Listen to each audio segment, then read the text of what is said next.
Today we're going to talk about one of my all-time favorite performers. His name is Harry Connick Jr., and he is a native of New Orleans, Louisiana.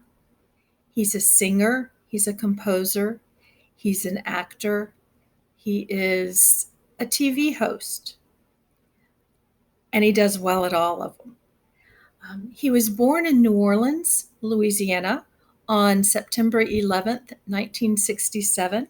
By the time he was 3 years old, he had already taken up the keyboard and showed great prowess in that area. He began playing publicly when he was 5, and by the time he was 9, he actually was performing with the New Orleans Symphony Orchestra. He recorded with a local jazz band when he was 10, and then moved on to the high school years.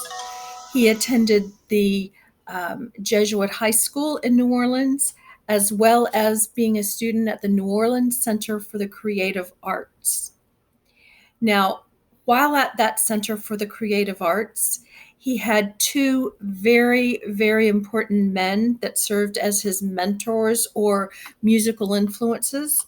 One of them was a gentleman by the name of Ellis Marsalis Jr., and the other one is Mr. James Booker, both very, very gifted musicians. Like I said, that is Harry. Harry was an award-winning vocalist, a pianist, and a composer. And he performs in a variety of genres. Let me make sure I don't miss any. Traditional pop, show tunes, easy listening, big band, swing, jazz, jazz funk, and something I've never heard of before, but it's called blue-eyed soul. I'm going to have to look that one up a little bit more.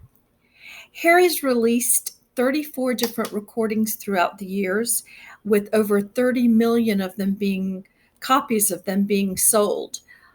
His work includes the musical scores for movies like Harry Met Sally and Broadway musicals such as Thou Shalt Not. In addition, he's recorded 3 different Christmas albums. His personal best-selling album of all times, of all 34 of those, was a Christmas album called When My Heart Finds Christmas. And I'd probably say that that was about one of the first times I really came across Harry Connick. It was in the middle of the 1990s. And when I heard that, I just had to look into this very, very gifted gentleman a little bit further. On that When My Heart Finds Christmas album, Harry actually wrote 4 of the compositions, and the rest are just traditional Christmas songs. As an actor, Harry's performed in 10 different movies.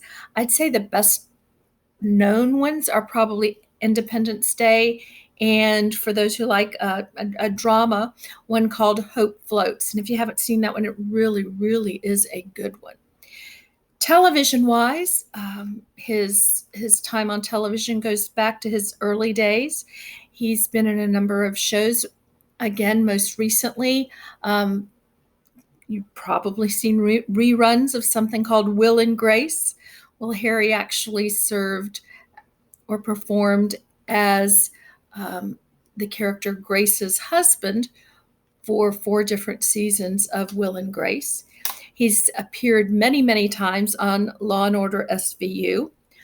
He started out as a mentor to singers on American Idol before becoming a judge along with Keith Urban and Jennifer Lopez. His most recent foray into the entertainment world was he hosted a talk show called Harry on NBC. Didn't limit himself to the screens. He's also well known for his Broadway time. Back in the 1990s, he had an evening with Harry Connick Jr. and his orchestra, obviously a musical endeavor. He acted in The Pajama Game. He wrote the music for Thou Shalt Not. And most recently in 2019, he was on Broadway with his Harry Connick Jr., A Celebration of Cole Porter. Cole Porter being one of Harry's favorite composers. Across the board, he has been an award-winning whatever he does. Grammy Awards are given to musicians, and Harry's won 3 for the musical score for When Harry Met Sally, for a song called We Are in Love, and again in the 2000s for a Songs I Have Heard. Emmy Awards go to people on television. And Emmy-wise, Harry's also won 3 awards for Harry Connick Jr. in Concert on Broadway, Harry Connick Jr. Only You in Concert, and for his TV show Harry. For the Broadway stage, he has been nominated for 2 different Tony Awards, and that is Thou Shalt Not as a composer and the lead actor in the show The Pajama Game. Now, Harry is a very, very philanthropic gentleman, along the lines of to whom much is given, much is expected. Well, a lot's happened to the city of New Orleans. And if we look historically back to 2005, they were hit by a hurricane called Hurricane Katrina, very well known. As a New Orleans native, Harry just jumped into action and he organized a concert for hurricane relief. And he was a chair of the Habitat for Humanity's home delivery. It's a long-term rebuilding plan for the survivors of the devastation that was Hurricane Katrina. A few years after the hurricane, he and his best friend Branford Marsalis. Now, you may remember the name Marsalis from earlier on. Branford's father was Ellis Marsalis, again, Harry's mentor. But Harry and Branford devised an initiative along with Habitat for Humanity and created a Musicians Village in New Orleans to help musicians that had been displaced and still had not found their footing after Hurricane Katrina.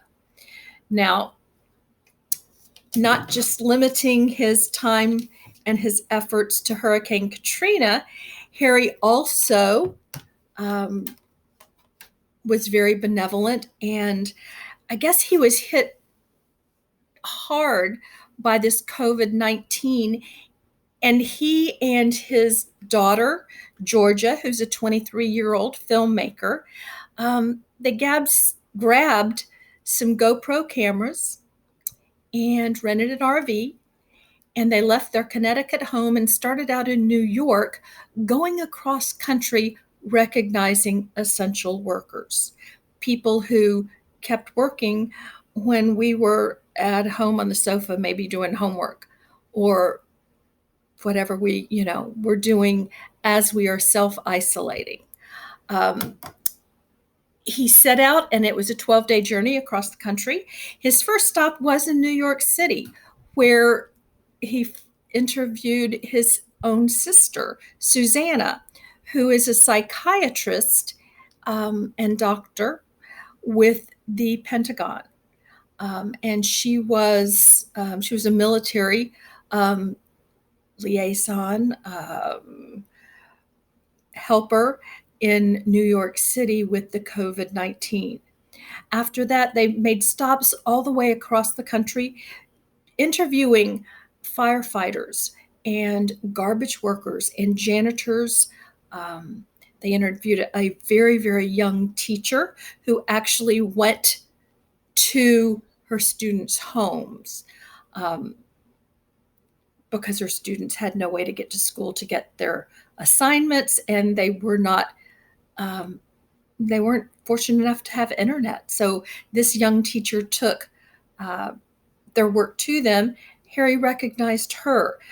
along these stops, as he was recognizing and thanking these people, he also had his iPad, and on his iPad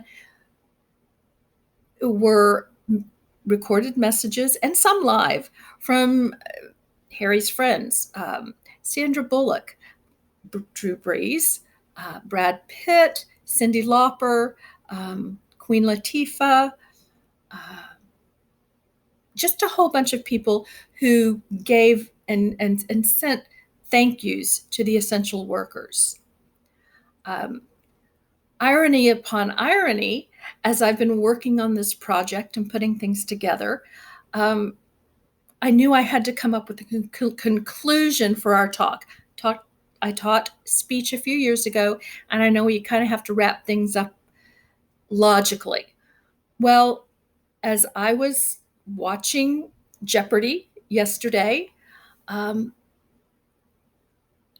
they are doing throwback shows because they can't currently record. And this show, I'm guessing by the hairstyles, late 1980s. And lo and behold, the performers were introduced, and Harry Connick Jr. was actually one of the performers. I just thought that was just so ironic and timely. And by the way, in the first round, he actually ran the category called pop music. I hope you've enjoyed hearing about my favorite musician. There's going to be an assignment attached to this, and it is to listen to two of Harry's musical pieces. The first being his, well, he didn't write it, it's Schubert's version of the Ave Maria, but Harry beautifully performs it. And I actually used this when my daughter was learning to sing the Ave Maria. It helped her with the pronunciation. Turning into an entirely different mode and style of music, I'm going to have you listen to his song called It Must Have Been Old Santa Claus. Again, this was a family favorite, and I know I played it in the car over and over and over for my daughters and my sons because we all get a big kick out of this, and we still to this day love this song. So listen to those songs, and then there will be an assessment, a quiz. It's not long, it's not hard, 10 questions, very easy for you guys to take, and let me hear a little bit about your thoughts of Harry Connick Jr. Have a good day.